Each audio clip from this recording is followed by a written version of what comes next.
welcome to the Swift Half, your weekly session of chat from the UK OCR and adventure running scene.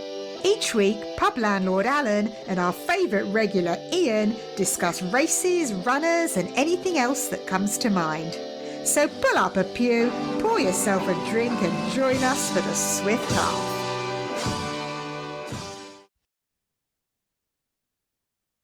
Ian, my friend, I'm back.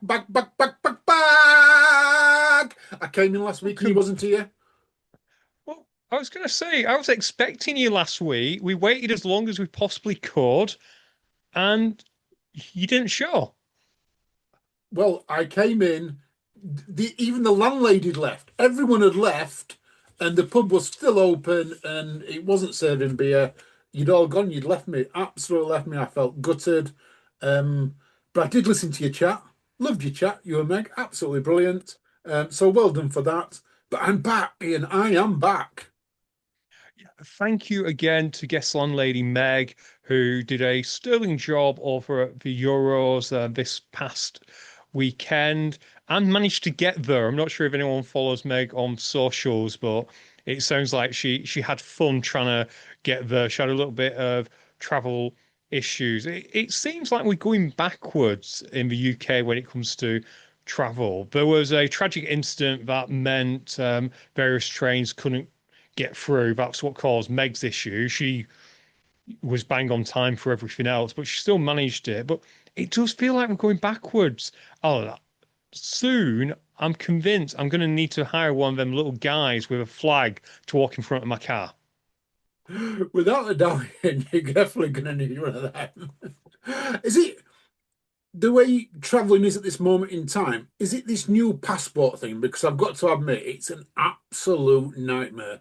Having just been on my honeymoon to Montenegro and having to go, we flew into Dubrovnik, which is in, I want to say Serbia, Croatia, in Croatia, and then we had to cross a land border into Montenegro. So we had to go through we had to go through like three checkpoints, or four if you leave, including leaving the UK.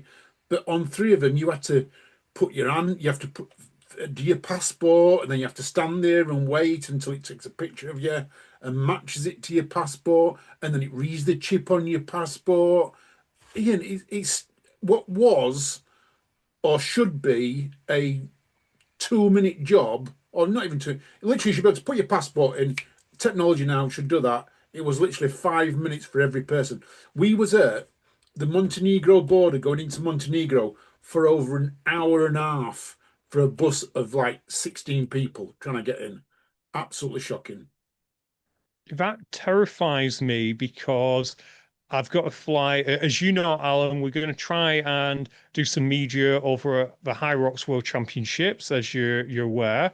And I've not been to Europe yet, and I know about this EEA. And my flights, I go into Europe. I want to say I go into Brussels first, and then from Brussels to Stockholm. And I've got like an hour between my plane arriving in Brussels and then heading to Stockholm. And I am terrified if you have to do this at the first point of call, giving you DNA and all that, or however they do it. I'm terrified I'm going to miss my connecting flight. When you get to Brussels, though, you won't leave the airport, so you won't go through immigration in Brussels, will you? Because you'll land in Brussels and then you stay in the airport, because the airport is like international land, isn't it? It's not like as long as you don't leave it, you're not in that country. So as long as you're stopping in the airport to get a connecting flight, you won't go through the EAA until you actually get into Sweden. Oh, that's a good point. Well, I was worried because when we went to Berlin, when we landed in Frankfurt, we had to go back through security. But now you mention it like that, the reason we perhaps had to do it in Frankfurt is we were just then going for a connecting internal flight. So it was probably they wanted to check us because it was an internal flight. Because you have it over in the UK, don't you? If you fly from London to Manchester, you don't actually go through passport control. They drop you off to pick your suitcases, which was kind of scary coming back from America when we got a stopover in London. Our passport was never checked once. So Yeah, just if you want to cause chaos, fly into Heathrow. To be fair, it's probably such a miserable experience that if you want to cause chaos, you're not going to go into Heathrow. No. I've of that whole trip, a internal connection took longer than anything else. We had 2 hours, and I was worried we were going to miss our connecting flight, and we didn't even go through security, as far as I can recall. It was just a nightmare. Thank you to UK Border Force or whoever. No, it's not even Border Force. It wasn't security. It. I don't know what was causing the issue. Oh, it was good though. It's good though that they're fetching all these checks in place. I like it, but it is really got to be. We've got to be like really on the ball with it. Got to be quicker. It was good coming into back into Manchester because we literally you went through passport control really quickly there because they've got the latest machines. But when you're going into Europe, some of these countries don't have the latest machines. I would imagine Brussels would do though. Yeah, and I'm hoping that Stockholm does as well. But I guess I'll find out. If I end up stuck in Brussels, well, you're probably going to have a special guest regular for that show. But if I'm still in Brussels and I've got Wi-Fi, maybe I hop on. While I was in Montenegro, yeah, couple of things. First of all, I became a bus wanker, as Paula put it really, really nicely. And I don't use words like that. But we went to go to a place called Kotor. Have you ever seen the game Assassin's Creed? I've not, but I'm a bit disturbed by what Paula called you. Do you need to sign a register or something? Because that's not a term I'm familiar with. I know they're more relaxed in Europe, Yeah. but It's no. it's what they call people in this area that catch buses. They just call them bus wankers, and I became one in there. So let me tell you the story. So we Hey, wanted to go to a place called Qatar, which is just like Assassin's Creed. If you've never seen it, Ian, it's going at the top of your head.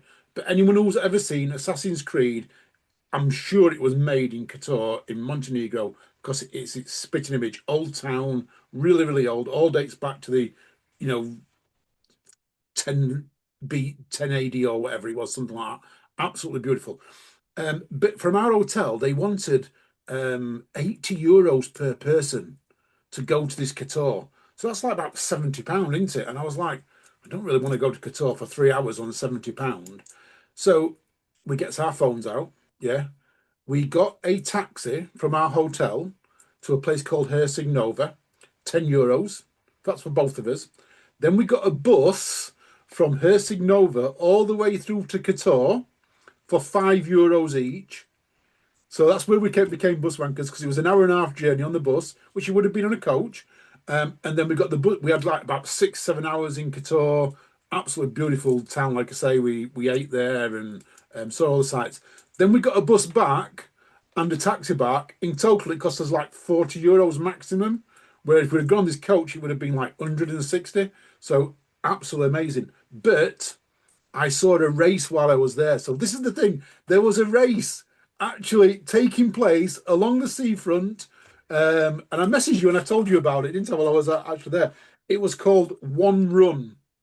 And it was one race. It was in the evening and it had four distances. It had a 1K, a 5K, a 10K, or an half marathon. And you just rocked up and they gave you whichever shirt you wanted. So if you were, I think you were doing a 10K, you got a red shirt. If you're doing a 1K, you got a orange shirt and that. And the route just went down the seafront and then you turned around at whichever point you were on, whether it were 1, 5, 10 or half marathon. But the best thing of it all, Ian, was the paramedics. This is the best ever paramedics. They were on electric push bikes. So I saw two of them going up and down the front. So, paramedics is very hot, paramedics. And the sirens, Ian. The sirens were the best part about them. They had iPhones on the front of them playing the siren noise. It was amazing. oh, we need that for Overlord. That should be Overlord. Absolutely. Do it like that. Incredible, Alan. It was, I was shocked. I heard this like, woo, woo, woo, woo, woo, woo, coming up behind me like really faint. And I turned around, there's a guy like on an electric bike with his iPhone on the front, and the iPhone was playing the siren noise, which was absolutely unbelievable. Loved it. And Well, a couple of threads to pick up from there. One, no, I haven't watched Assassin's Creed, but I'm fairly sure that Game of Thrones may have also been recorded around there. So I think I know what you mean when you're talking about the architecture, old style, white buildings, beautiful, yeah. oh, absolutely, it were amazing. And I've got to admit, we spent like 4 or 5 hours like at little cafes and walking around. Don't get me wrong, it's built for cruisers. Qatar's built for cruisers, so you get all these. Everything was expensive in there, but beautiful city, well worth a visit.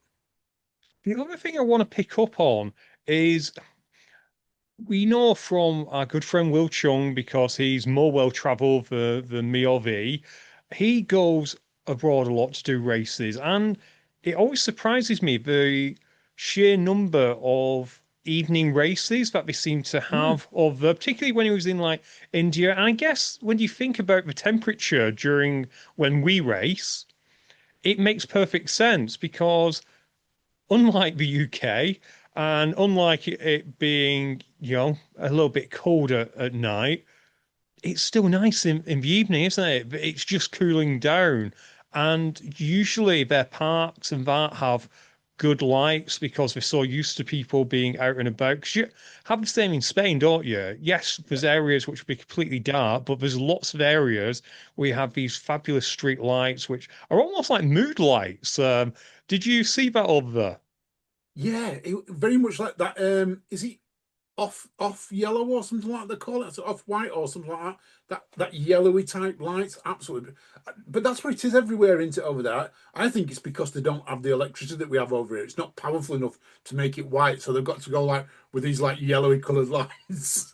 I do miss but again, it depends what your backdrop is. As the old saying goes about a rainy Tuesday in Stoke, is not quite the same as a luscious Thursday dry in Montenegro. sorry, there we go. I was going to say So Dubrovnik for a second then, for some reason, but yeah. that was the airport I flew into. There we go. That's why that's in my head. But Alan, have you brought back anything exotic to drink tonight? I have got something exotic here. I've actually got Alska Nordic Berries. Now, this is a Swedish cider and it's alcohol free. I don't know where I've picked it up from, but yeah, it's a Swedish premium cider. It's a bit like, I want to say Koppenberg, but it tastes nicer. It's actually much stronger. So, yeah, so I'm on Swedish cider. What about yourself?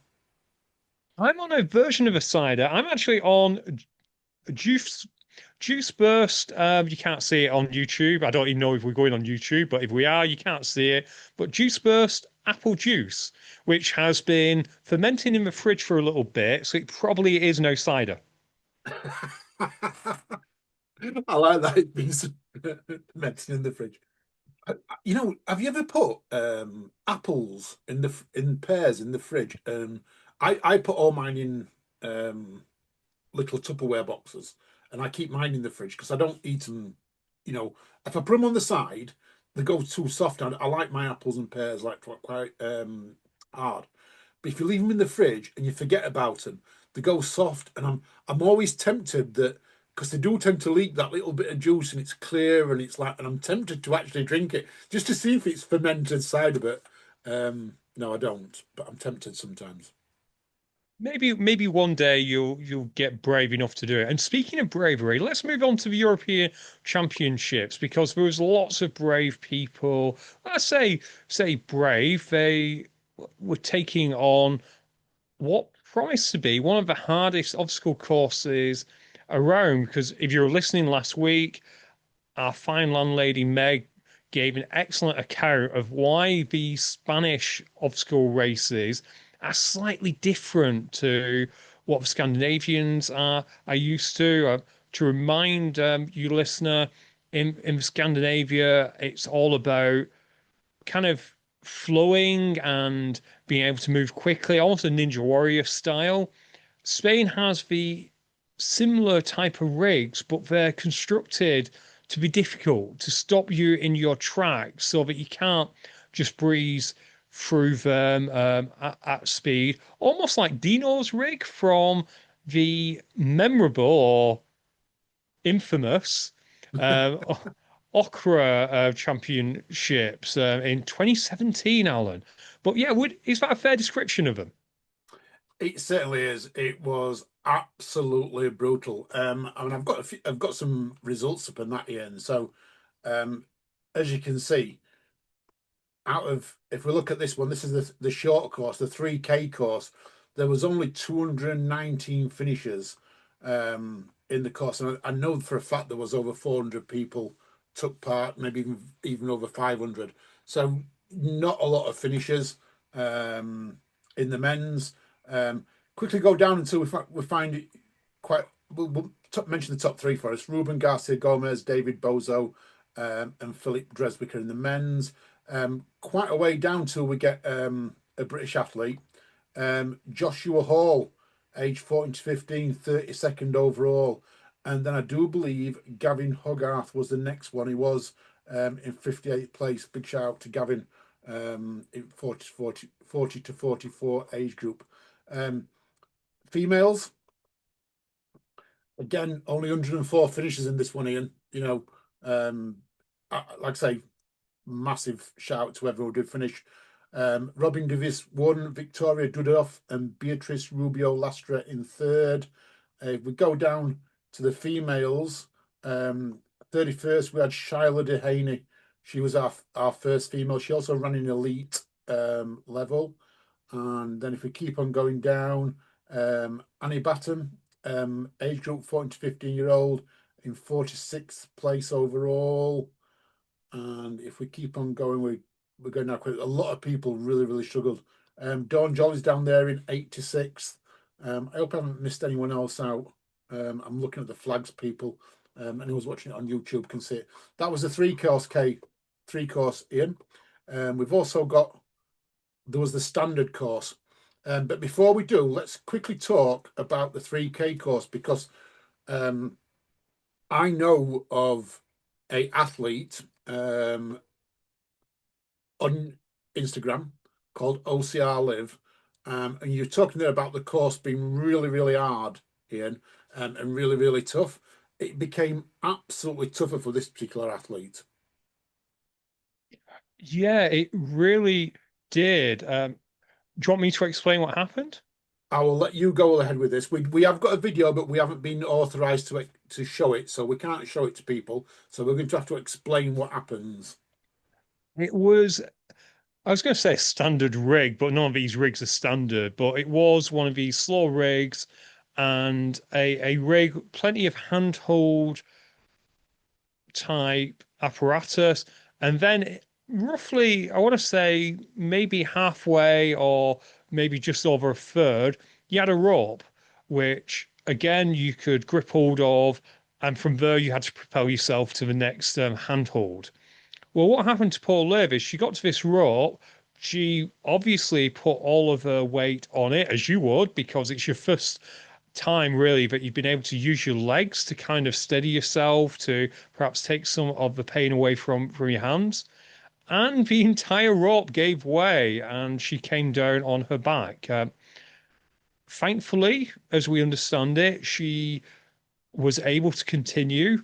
I'm sure she had some cracking bruises afterwards, but it's one of them occurrences which probably shouldn't occur.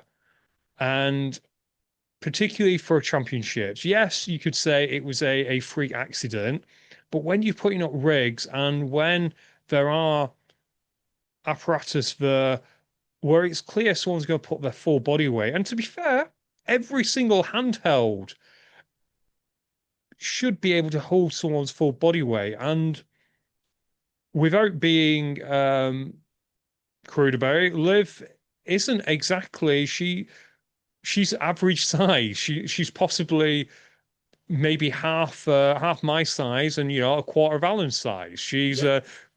I'm kidding, I'm kidding. But she's a relatively light athlete, or at least she looks like she is. So there's no reason why that rope should have given away. There must have been an issue with the attaching it. And it's disappointing because you would expect them to properly test. Or maybe it was a case of it just got overused, but even so, Alan, it's just not great. No, it's not in. And I have heard a few other things happening on the course and that. I haven't seen them, so I can't comment on them. But in this particular instance with Liv, for me, Ian, it did look like the rope just wasn't fastened because it didn't snap. It just literally came undone and just like undid around the post it was attached to, and just she just slid to the bottom. Luckily, as you said, she's fine. She's a little bit bruised. You asked me the question when I told you about it. Did this take a ban from her? And I was like, oh my God, I hope they didn't. So I reached out to a few people and they actually didn't take the ban. And they let her redo the obstacle, which would you really want to redo the obstacle though, Ian? That's a big thing. I don't think I would. No, and I know PTSD gets thrown around a lot because PTSD is actually a serious thing, but I would have serious anxiety bordering on PTSD being required to do that again. And honestly, I think the judge should have, because getting herself off the floor and then moving away from the obstacle probably took more time than going through it.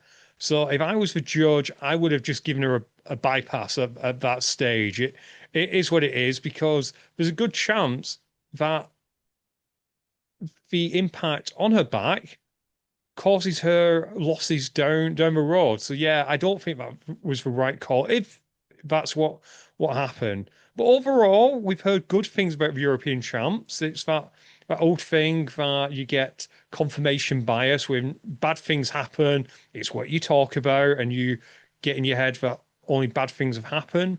But race directors, check your rigs, check Yeah, the rigs, make sure they are safe. As the old medical saying goes, first do no harm. You can make it as cool looking as it can be, but if it's not safe, it shouldn't be in your race. exactly. Exactly. Completely agree. Let's go to some 12K results here. So over in, well, it's 13K actually, although it says standard course 12K, it was actually 13K. In the men's, so first of all, I like this for you, first of all, Ian. So on the right hand side, we had 624 finishers and 413 DNFs. So out of just over 1,000 runners, 624 finished, which is it's quite tough. As I said earlier on, quite a lot of DNFs, taking bans and things like that.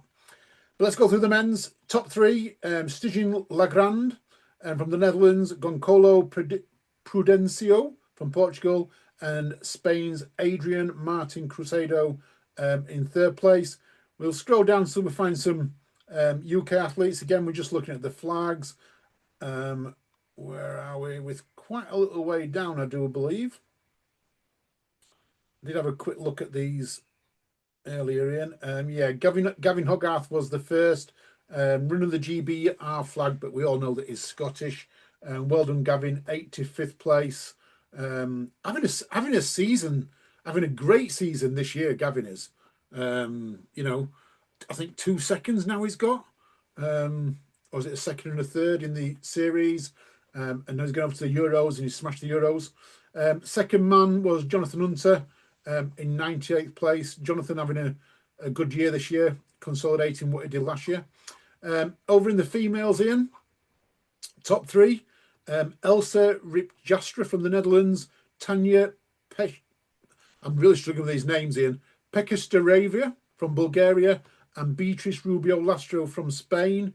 If we go down into, see if we can find our Charlotte Dehaney in 30th place was the first British female, and Becky Neal in 42nd place. Do you think, Ian, that this course played to Shyla in terms of she's absolutely amazing on rigs? We all know Shyla's ability on rigs and things like that is second to none. going into this and completing this was super rig heavy. We all that's what we're getting out of it. It played into hands. If she was a little bit quicker runner, and you know, she's not slow, don't get me wrong on that, but if she's just a little bit quicker, I reckon we could have potentially seen her right up on the overall podiums. Yeah, I think you're right. And if you consider the UK scene at the moment, our traditional category for UK races was mud runs. It was gritty. You didn't have anything more complicated than some monkey bars. But as we've evolved, we have kind of adopted the style that our rigs are not really the kind that the Scandinavians have. I keep mentioning Scandinavians, but I know that there are other places which have similar rigs. We don't do a lot of the ninja stuff. We do a lot of the heavy rig work where you're going from one to another, perhaps because of our weather. You have to have that caution when you're doing a rig in the UK because you've got to bear in mind it could get wet. So the rigs have to be the ones where you don't want people to be missing out rungs because if they reach out and slip, it's never good. So you want them to slow down. And bearing in mind where Shyla trains, they do a lot of this kind of work as well. So absolutely agree with you, Alan, that it's probably tailor-made for an athlete like Shyla and an athlete like Becky as well, because Becky's good at these kind of rigs as well. Without a doubt. Like I say, I mean, I think Shada's probably a little bit better where Becky's a better runner. You know, and they're both battling it out for, you know, for the top two at this moment in time in the UK OCR series. I think we're going to see some amazing battles from them too, as the season progresses. You know, Becky's UK champion as well, British champion. I think Shyla was second, or I'm not sure if Shyla was second or third in that as well. But we're going to see some amazing races this year from them too. But good luck. I will put the link in the notes for the results. So anyone who wants to see the results, because there are team results on there as well as the 100 meters, which we haven't gone through. I will let you guys have a look at those if you want to. And we'll talk about vacancies next, Ian. Before we do, Go on. there was something that was on the notes last week that I kicked to this week on the grounds that I don't have access to a bad ultra running advice group because I don't need advice how to be bad at ultra running. So I've never joined it. And this is called Marathon Breakup. So, Alan, could you set the table and let us know about this? Oh, this this is absolutely amazing, Ian. So this story is it's a it, I can't stop laughing at when I read this. It was absolutely phenomenal. So this happened in Traverse City. I've actually got a link here, so if you're on YouTube, you can actually see it and watch along with us. But this is a relationship breakup that happened at a marathon. So there's a guy running a marathon, and Oh, this, Alan, just yep, a quick one for the benefit of those on YouTube. At the moment, the screen it's showing you twice and a really small screen for that. So I'm not sure whether you need to just go to share screen slightly different. we will go to share screen slightly different, Ian, and I think we might have got it right this time. That was my There we fault. go. There we There we go. go. I know that was great for those. I noticed it on the last thing, but it didn't really matter that much. Whereas now we probably want to have a read of this. We do, yes. So this was in Traverse City at the Bayshore Marathon, and a Kingsley woman was reportedly showing up near mile 10 holding a sign directed at her ex-boyfriend who was running the marathon. And it said, "This is still easier than commitment." What a great phrase. This is still easier. And that would have been ended for me. I would have laughed at that. I would have like that would have made me chuckle slightly.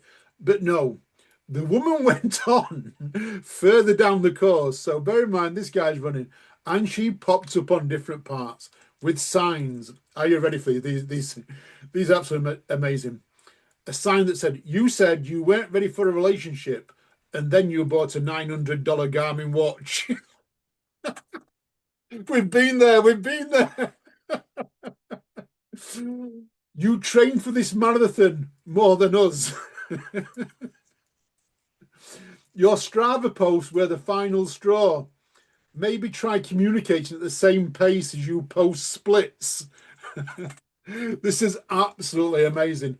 And then the final one, 26 miles you've just done, but you couldn't drive 4 miles to see me.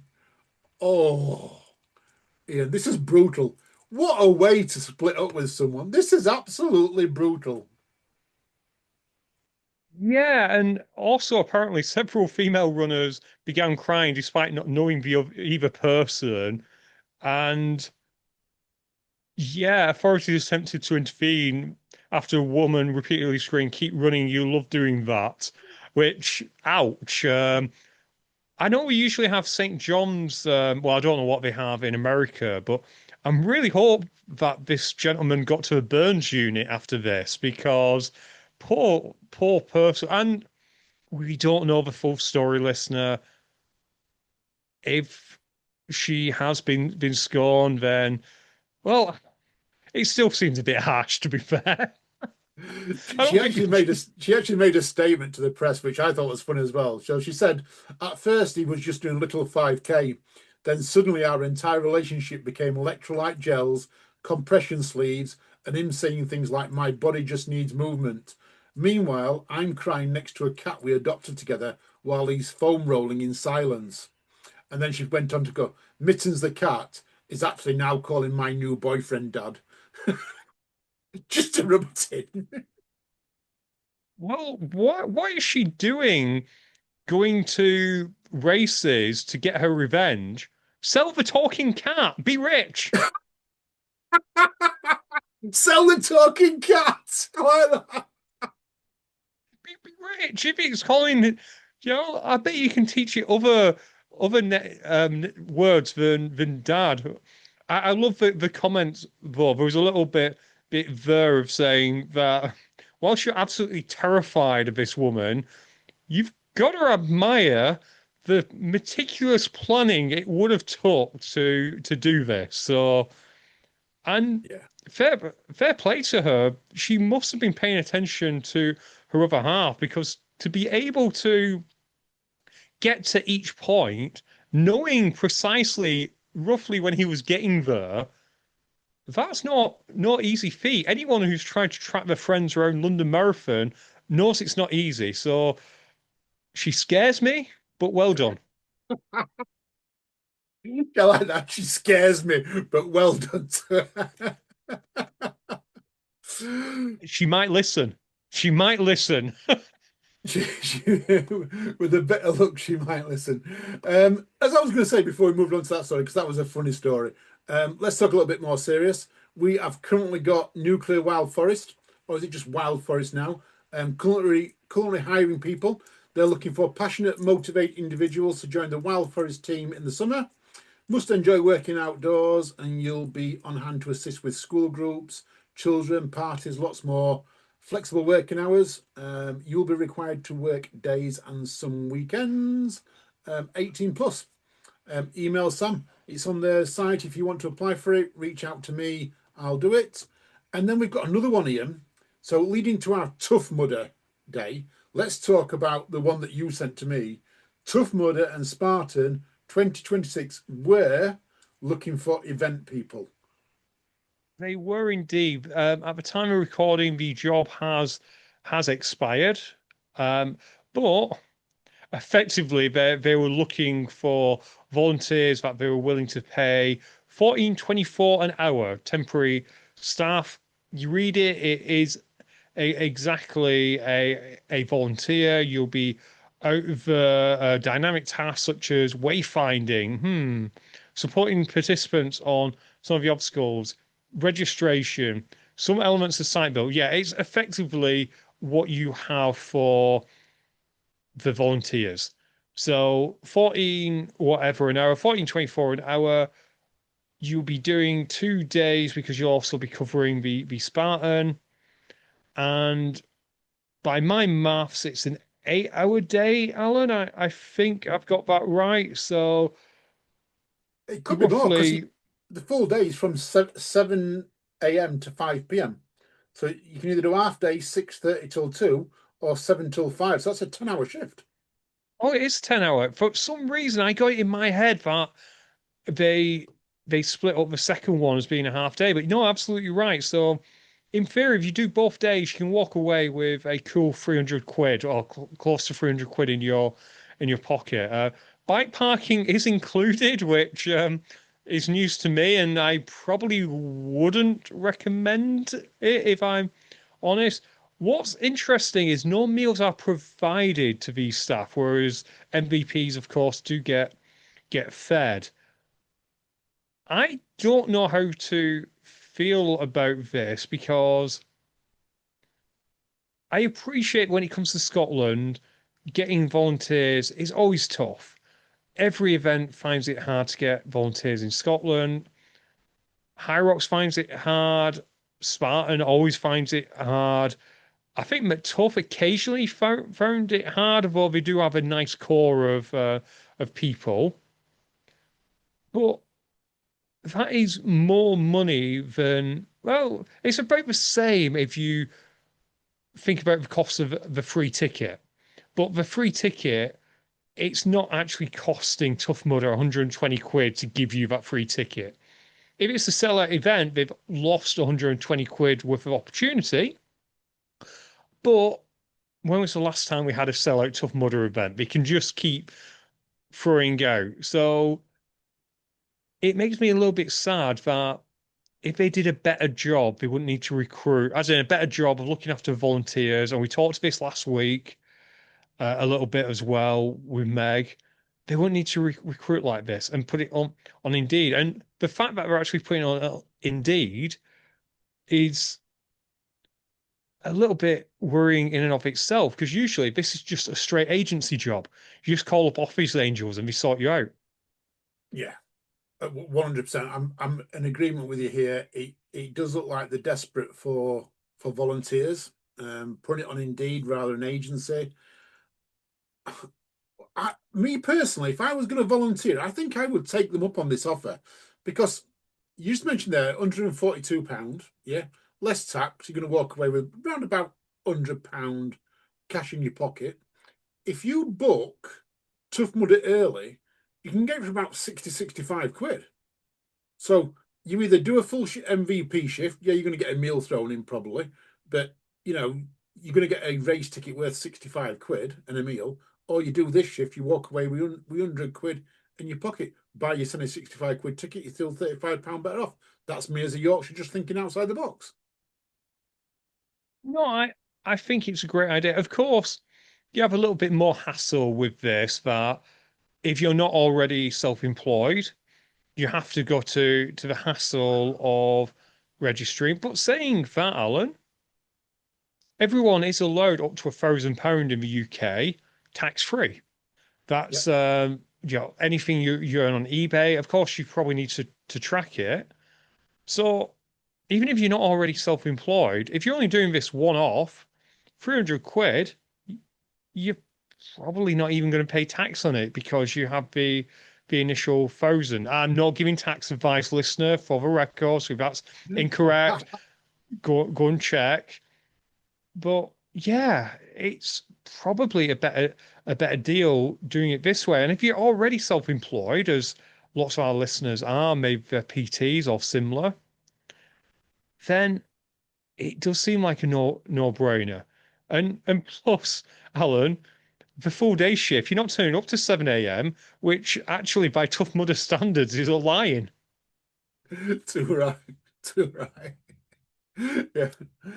Staying with Tough Mudder, WTM fiasco started this week with pit selection, the dreaded pit selection, Ian.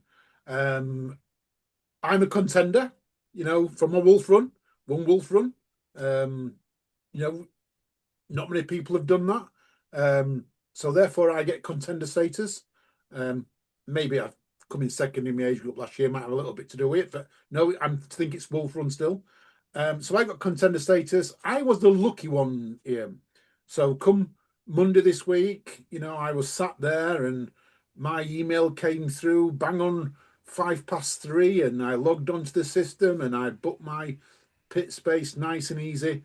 But WTM chat, several that I'm in, went absolutely mentally in because people just were not getting emails, and they were emailing Tough Mudder HQ, and Tough Mudder HQ weren't replying instantly, and they were all getting frustrated. I think people think that TMHQ's got 90 people there just to answer emails. What are your thoughts on Tough Mudder not quite getting it right? Well, I wonder, and this is speculation on my part, whether there was a little bit of difficulty with people who have perhaps earned contender status over the course of a year, whereas yourself, you kind of had it from last year. So you probably went on the list straight away, if that makes any sense. Yep. When you signed up to WTN, did you have to indicate you're a contender or anything at that point? No. You logged in with your account and you put it in. Now, I do know I did get an email from British Obstacle Sports as well, because I wasn't sure whether I got contender status from last year. So I messaged British Obstacle Sports because they had a little bit of a conversation last year with them, and they messaged me about British Obstacle. I said, "Yep, you've got contender status. Tough Mudder will definitely contact you on day." So I was thinking maybe I might get mine a little bit late, but no, mine was bang on time.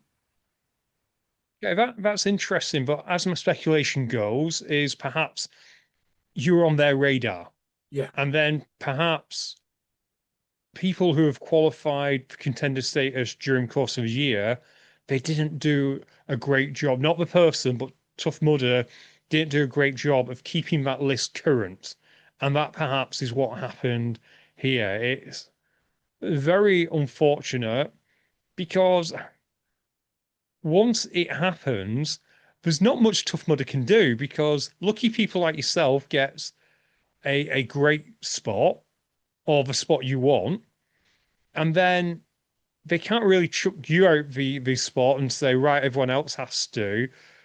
So it's completely unfortunate, hoping that anyone who did get contender status still got an okay spot.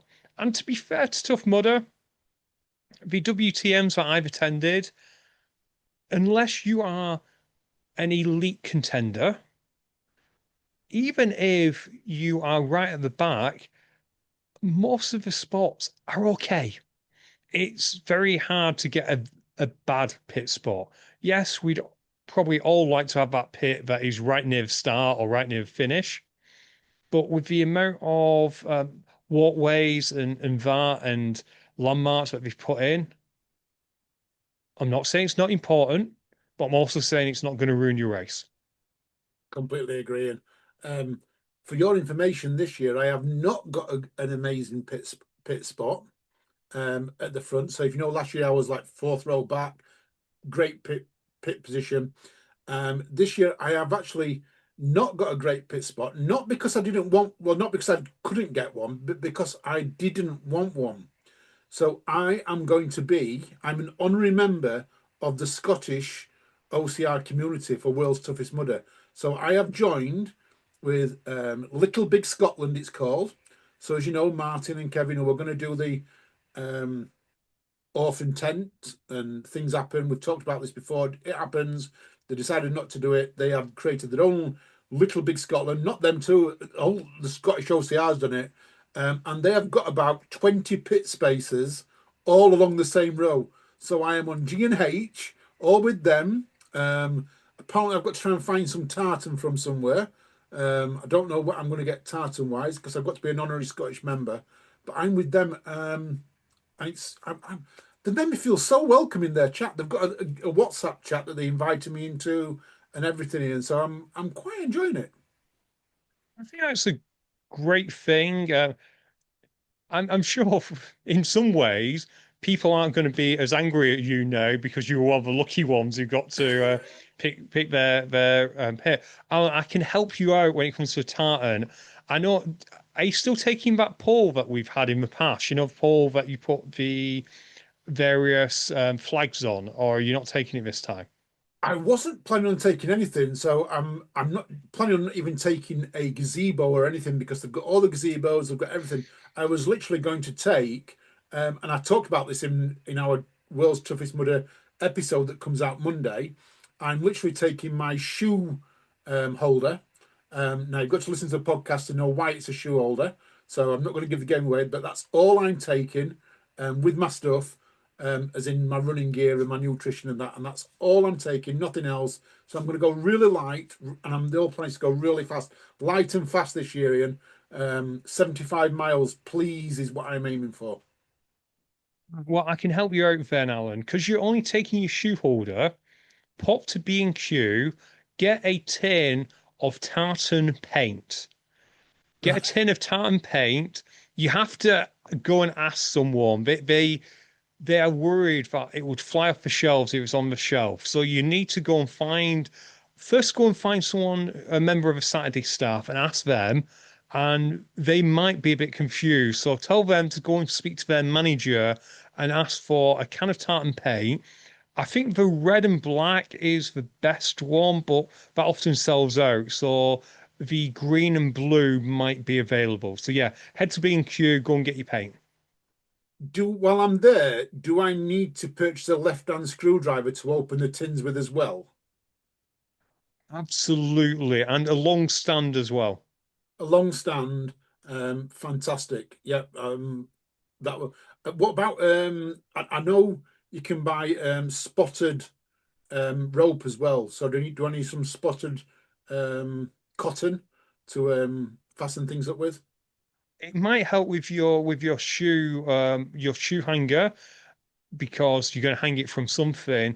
I think they keep that right next to the buckets of steam. Sorted. I'll find them, no problems. B&Q or Q&B, whichever you call it. Here I come this weekend. Absolutely. And let us know how you get on it. We have a little bit of news that we can't share too much about, but puzzle pieces, Alan. Because people were worried that we weren't going to see puzzle pieces, and we're going to alleviate them fears, aren't we? We are going to alleviate them fears because puzzle pieces start this weekend. Now, if anyone remembers last year, the first puzzle piece was in Scotland. So if you're listening to this on the Friday or the Saturday, check out Scotland because I've got a feeling, and don't get me wrong, Tough Mud has not told me this, but I've got a feeling there's going to be one in Scotland this weekend. Officially, the puzzle pieces start on the 8th, and the final one is going to be released on the 22nd, Ian. And guess who's getting to release it on the 22nd? Oh, it's got to be talking dirty OCR. We can let Meg do it. If she wants to release it, we'll Yeah, let if her. she wants to do one, yeah. But no, we're going to release one. Tough Mudder have reached out to us and asked us if we want to release one. So we are. We are releasing one.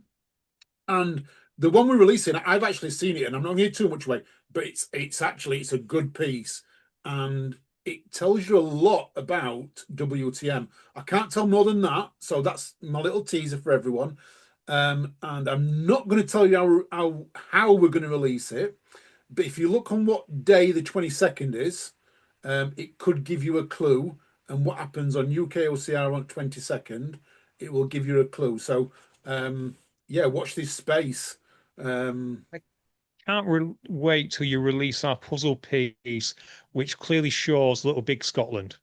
Little Big Scotland. That's all it's going to show. It's got a Scottish flag all the way over it. Little Big Scotland. No, I think it will be hotly anticipated. I don't know much about it, listener. So if you want to torture anyone to get information, I can give you Alan's address. There's no point coming torturing me. Right, there's lots of various running things, but I'm conscious of time. So let's cover something that I definitely want to cover, which is Deadly Dozen is launching an equity raise, Alan. Okay, equity raise. You happy that you know what that is? Is this where they are going out to the people to turn around and say, basically, do you want to buy shares in it or something like that, or a crowdfunder or something like that? Exactly like that. they shied away from calling it crowdfunding because that has a little bit of a bad reputation thanks to various other companies which may or may not have produced beer. Uh, but it is effectively that. So, for those who don't know, Deadly Dozen has always been a bootstrap organization. Jason funded the first one himself. He then used the ticket sales from a very successful first race to pay for the second one. And it's just snowballed. So he's always done that. And as we know, he's one of these gentlemen which, for whatever reason, he doesn't seem to want to get rich. He could now be probably living in a castle somewhere and that. Instead, he's wants to grow this again and again. And they've reached a stage where to get over that next step, to let them expand, they need a little bit of equity. And one option would have been just going to a company and asking them, almost a Dragon's Den type thing. And they have had offers. I understand it. And this is all in the public forum. I go and watch Jason's live. So it's all out there. So they've had offers, but he didn't want to do that. He was worried that if a venture capitalist came in, they'd be telling him, look, you need to increase costs, you need to charge for parking, you need to do this, you need to do that. Again, maybe in the future if you have to do that as we look for revenue streams, but he didn't want to be forced to do that.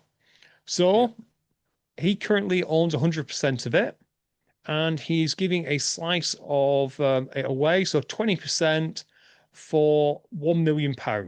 So they've had the business valued, the business comes 5 million. So they're going to be doing 1 million in £5 shares of £200,000. Sorry, 200,000 shares. And it will be through a crowdfunding platform called Crowdcube. And if you buy shares, you get stuff back. So again, kind of like other crowdfunding, if you do so many shares, maybe you get, I don't know, priority bag drop or something like that. I'm not sure for sure. Maybe you get VIP access at various things. I don't know because it's not been released yet. However, this was the interesting thing to me is that Jason did make it clear that these shares are not quote unquote short shares. They are actual equity. They're not like Z shares where the founders keep the A shares and these maybe get paid out. They're actual equity. And if dividends are paid out to shareholders, you get dividends. And yeah, so of course, we have to say we're giving this information because it's a news item. It is not a financial promotion. No. We are not saying to invest in Deadly Dozen or any investment. The value can go up and down. Deadly Dozen is a private business, so it may be impossible to sell your shares. And thus, you may get less or even no money back with this. So make sure that you definitely weigh up the pros and cons before investing and read all documents. But Alan, as a base idea, and it goes on sale a week today as this is coming out, so on the Friday, the 12th of June at 12 noon. Alan, what are your thoughts? I like it, Ian. Crowdfunding's a great thing. I like the whole idea that he's actually giving you equity in it, he's giving you shares in it. I mean, the thing I never get is how the value of these companies. You know what I mean? For me, the value of a company is how much revenue does it make over a 5-year period. So if it's making £1 million revenue over a 5-year period, then it's worth 5 million. And if it's doing that absolutely fantastic, you're going to potentially get your money back after 5 years or very, very close to it. But it's a gamble. I like Deadly Dozen. I know you like Deadly Dozen. It wouldn't surprise me if we purchased a few shares in it just so we can get maybe some priorities, whatever, because you're always there, So it wouldn't surprise me, but I think you've got to want to do it and you've got to want to support Deadly Dozen. As you just said there, don't go into it expecting to get your money back. These things don't happen. The mass participation market is very fickle, and we are riding a wave at this moment in time for fitness racing and things like that. But let's just have a quick look back to 2020 when we were riding an OCR wave, and 6 years later we're at a point now where we're a little bit static, and a lot of the athletes have moved on to other sports. We're currently not in a growth phase. Hopefully we'll be again, but we're in a static phase. This could be fitness racing in 6 years' time. It could have a drop and become a static level, and the next thing could be, I don't know, running up mountains with a ironing board on your back or something like that. It could be anything. It could be the next craze. But if you're into it, by all means, go and do it. Like I say, I think me and Ian might have a few shares, just because I know Ian loves to go to Deadly Dozen with the intern, and we maybe could get some extra what should we call them? Extra incentives and priorities than non-athletes. So keep an eye out for it. We will be keeping an eye out. But I do like the whole idea of, rather than just asking for donations or even doing the share thing. So this is just Deadly Dozen. Does it also include their gym as well, Ian? Do you know that?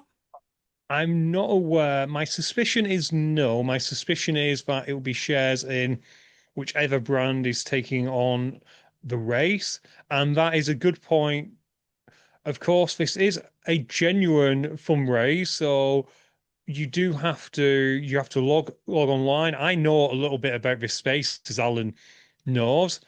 Most people will probably be what's called restricted investors. So there will be certain hoops you need to jump through. I've already registered because I was curious. So you do have to answer certain questions to even be able to sign up. And what I would say is that if you're interested in Deadly Dozen shares, I would sign up to Crowdcube as soon as you can, because there is a mandatory 24-hour cooling off period. I will say though, I've never come across Crowdcube before, and it is quite interesting, if I'm honest. There's lots of businesses on there. Um, who knows, Alan? Maybe one day, if we're ever looking to expand, maybe we give some shares from UK OCR away, or we set up a new business or something. But we're a long way down the road from doing that. But yeah, it is gonna go on sale. I cannot stress enough, go into this with your eyes wide open. And whilst I'm not here to give you advice, the old adage is almost that investing is a gamble, and the old rule of gambling is only gamble what you're willing to lose. And I would definitely say that when it comes to investing, irrespective of what you're investing in. Completely agree. Completely agree. And by the way, we're talking about investing. Big thank you to all our patrons or people who buy us coffees or beers and things like that to help keep this podcast going. Because if it wasn't for you guys, we wouldn't be able to keep this podcast going. As you know, me and Ian funded it for quite a few years before people started to help, and now we don't have to fund it, which is absolutely great. We can actually spend more time doing this and not having to work for that extra little bit of money to do it. So thank you to all you guys. We will give you a shout out in the next coming weeks. And that, talking about funding, Ian, one more thing. British Obstacle Sports, you've got something happening in your inbox this week that I haven't, which I am gutted about. Yeah, I got sent over. So check your inboxes, everyone. I got sent over an email which said a message regarding your membership. Dear member, your membership has now been migrated to our new membership platform. Join it. You should now be able to access your digital membership card. You view your membership, you reset your password. You get it. I think it's wonderful. Will I use it that often? Probably not. However, I am curious, Alan, because you've not received it yet. I wonder if what they've done to me is what they're going to do for everyone. Because usually, when you migrate to another system, it puts a little bit of legwork on the person signing up. They send you a link, and you then got to enter your details and maybe you can reclaim any memberships that are there. I'm going to speculate that people probably knew there was a good chance if you sent me one of them links, which required me to do some actual work, I wouldn't have done it. So thank you if that's what's happened and you have just set up in the background. If you're doing this for everyone, well, you forgot about Alan. You know, people know that I will do it. I'm a marketer's dreamer, and I say this all the time. You send me an email, and I'm luckily going to buy something. I've spent, while I was in the airport in um, Montenegro, waiting to come back, we had free Wi-Fi. I actually went in and unsubscribed from at least 40 or 50 companies that send me offers that I usually purchase. One sneaked through this week and I had to buy something. A marketing thing came through this week and I had to buy it. So yeah, I'm a marketer's dream. I'm not going on social media anymore because I always end up purchasing something off there when I see them. So that's why they know if they send me an email, Ian, I'll do it. I'll sign up for it.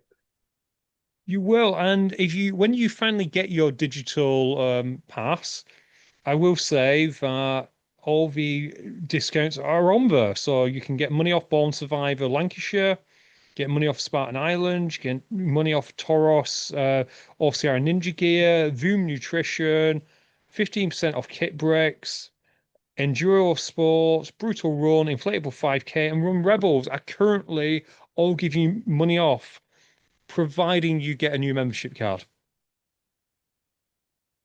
Provided you get a new membership card, I love that.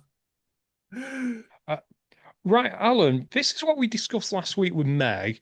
My thoughts are already out there, but you weren't here, and it's a fun topic. High Rocks next year, the first race of the Elite Series is going to be on a boat. It's going to be a time trial. So it's going to be on the top deck of the boat as a time trial format. I am curious as to your thoughts on this because you've probably had a week now since me and Meg talked about it. What do you think? Why? Just ask. My question is, have IROX got some deal now with a cruise company? Because we've got the Hyrox cruise, and now we've got the first race, the Elite 15 on a boat. Are they signing up with SSS Poseidon or HMS Titanic or someone like that? Because I really don't get it, Ian. Are they going to go down the what's the word I'm looking for? The exceptional race route, very much like Rat Race did. So we all know Rat Race started off, they would do Men's Health, they would do Run Stop, they would do all these races here, there, and everywhere. And now they've gone to these bucket list events. Are High Rocks looking for that next stage? Do they think some way that's the thing? Because you said you went to, was it Berlin when you ran through the airport, which was absolutely amazing? And you said you ran by that. Now they're going on water, or an alternative, Ian. I've actually, it's just come to me exactly why they're doing it. They read your April Fool's post from 2 years ago when you talked about going in the water and it was hydrox. That's what they read. That's why they put it on a boat. It's the first stage, Ian. They're going to make you jump off. They probably will, but yeah, I should stop doing April Fool's posts because eventually they come to reality. There is a Hydrox out there. Deadly Dozen has done Deadly Swim. I shouldn't joke about things because yeah, it just happens. But I should clarify that this is going on the Hyrox cruise, so it's the same boat. My speculation, and this is speculation on my part, is that they have already got this cruise going. They've sold some tickets, but not a lot. They didn't want it to be the Mary Celeste, so they've decided that having the Elite 15 on there will make it better and perhaps encourage people to come. Also, anyone who wins their age group in World Championship, they're already going. I suspect it was probably an idea that whoever came up with it in High Rocks, it sounded fantastic because a cruise and people who go on cruises is probably their target market. They've always been wanting to go after the slightly richer clientele, but upper middle class clientele. Yeah. for example, some of the old surveys, which were much maligned, it asked you what car you had, and it was like Jaguar, Aston Martin, or other. I'm exaggerating Yeah. a bit, listener, but it did feel like that. So that has been kind of a target market, but perhaps this has been a reality check to them that maybe they don't have that much of that target market, and those that they do have aren't paying 3 grand to go on a cruise to go to Barcelona and wherever it is in France. I can't remember this moment in time. So they But found themselves stuck. what would you if you won age group though? Yeah, you won age group, and they said, right, you can here's your ticket for your age group. It's going to be on this boat. You can have the race free, but you've got to pay for your cabin. Are you still going to go and pay 3 grand for your cabin? I wouldn't. No, your cabin's free. So if you win your age group, your cabin's free. If you win the age group at World Champs, your cost will therefore be cost of flights, I'd imagine, to Malaga, which your mileage may vary depending on where you are in the world. So that'll be for you to decide. I think I've said this before. I bet you people on the boat are going to absolutely love it. It's going to be a great time. Yeah. It's just not 3 grams worth of time. And I suspect Hyrox has now got into the situation where 4 months out, they've they've kind of found themselves trapped, and the current play is to make this thing as full as they possibly can, because there's nothing worse than going on holiday and finding out you're only one of a few people on it. Could you imagine a practically empty boat? Exactly. And I've got a strange feeling you're going to get offered a ticket from him. For a media, you are, Fitness Racing Podcast is the number one out there. I'm not blowing your trumpet. I'm saying it's a factual. It wouldn't surprise me if you got offered a ticket for the cruise because, like you say, they've got to fill it up. They'll be paying, and I don't know if it may be Cunard or whoever they're paying. I don't know who it is, but they'll be hiring the whole vessel out. It will be the whole vessel. It will be costing them millions of pounds. If they don't fill it, yeah, they're still gonna have to pay all that money out. So they may as well give some of them cabins away to influencers and people who can make a difference and the top athletes in the world to fill it up. And like you say, if you've then got, and we'll just say 3,000 people have paid the £3,000 to go on there, and them 3,000 people, if they have a great time, they will say it's value for money. And then the following year, then 3,000 people will come back again and they will have told another few thousand people. So you're going to get more. So it could grow. You know what I mean? I do get sometimes you've got to have a little bit of a lost leader, which is something I mentioned to Harry Tironi at Greendale Backyard Ultra. Get a couple of people in, marketing, give a few tickets away, bad boy running, someone like that. Get so you can get down, see who can come down, give you a bit of free space. This year it might not work, but next year it'll be absolutely phenomenal. But I do know he's got quite a few people signed up for this year already. So that's my next big race after WTM. Right. Final bit of news, because I'm worried about time, and everything else on the notes we'll just carry over because there's nothing on there that is time pressing. But let's talk about this, which is a little bit timely. In the BBC website, there were some athletes raising money by doing the Free Peaks Challenge.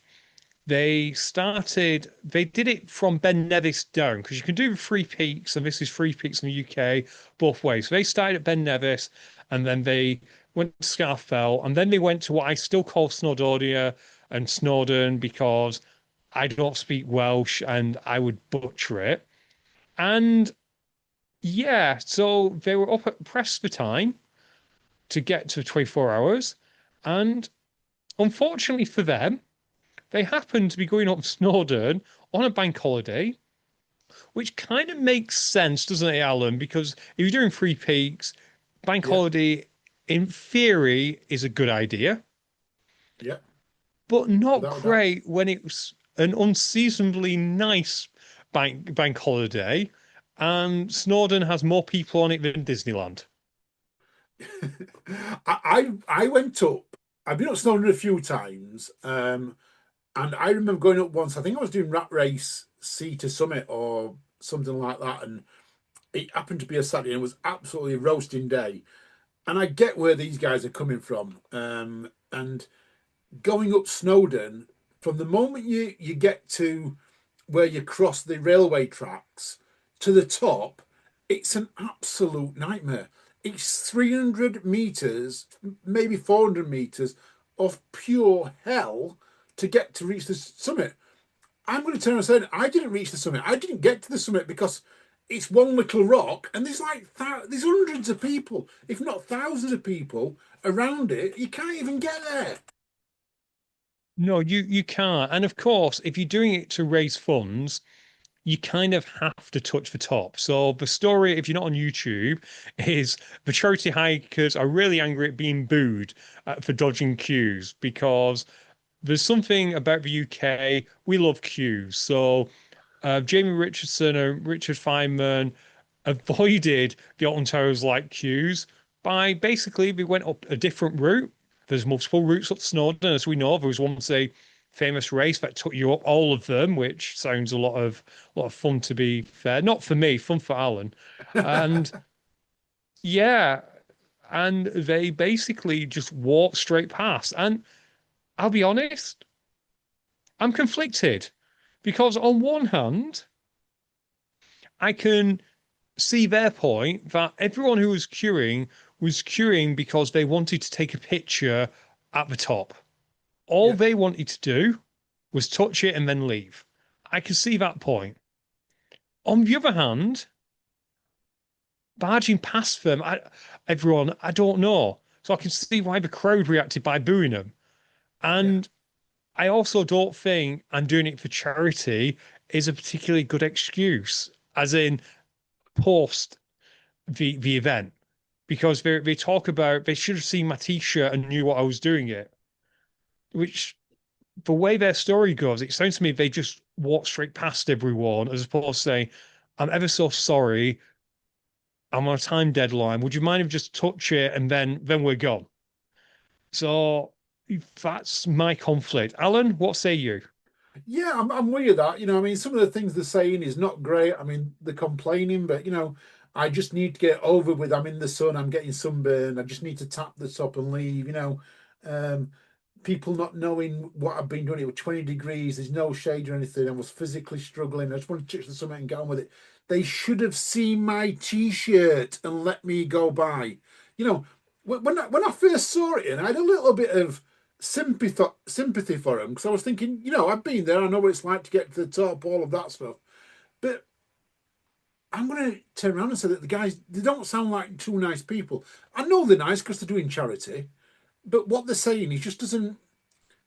I don't like it. So I'm going to say boo to you for being like that. You should be really nice.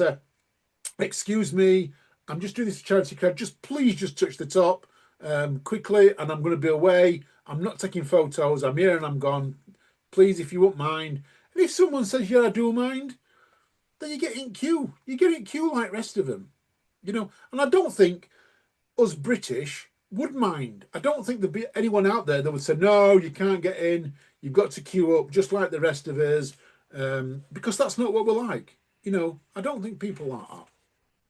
Oh, although I don't like ending on negative. You know I don't like ending on negative story, Alan. So I am gonna say one final story, and it's a nice quick one.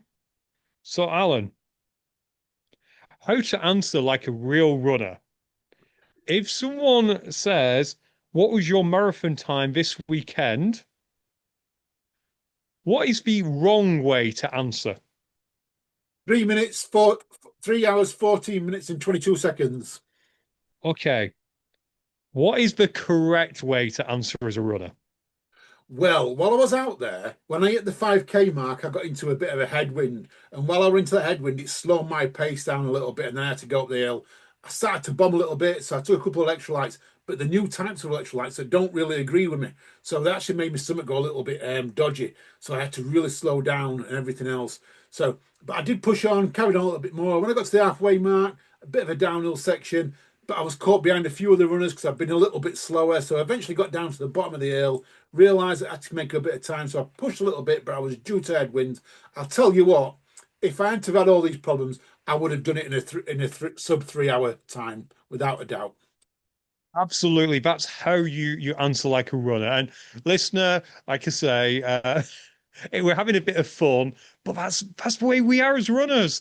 We can never answer it straight. There's always a reason for whatever we do. I can't explain it, but think about it. If someone asks you your time, you always do say, "This is my time," but there's always a but. Or if there isn't a but there's a but at the start where as you're lining up and someone asks you, um, how what you thinking? What's your plan today? Oh, well, I'm coming back from an injury, so I'm just gonna take it out nice and easy, and then you sprint. Yeah, Yeah. Alan? That is our WhatsApp group. That's mine, Jamie, and Rob's WhatsApp group. Are you running tonight?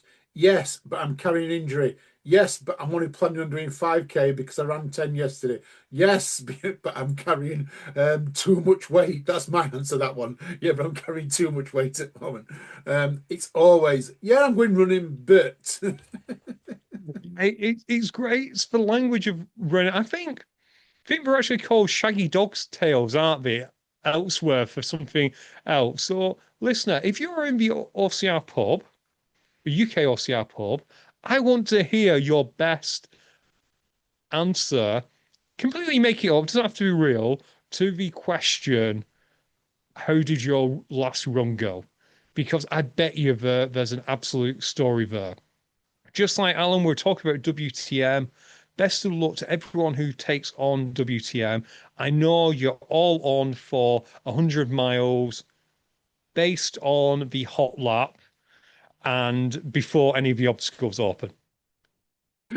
exactly. Oh, I love that. Yeah.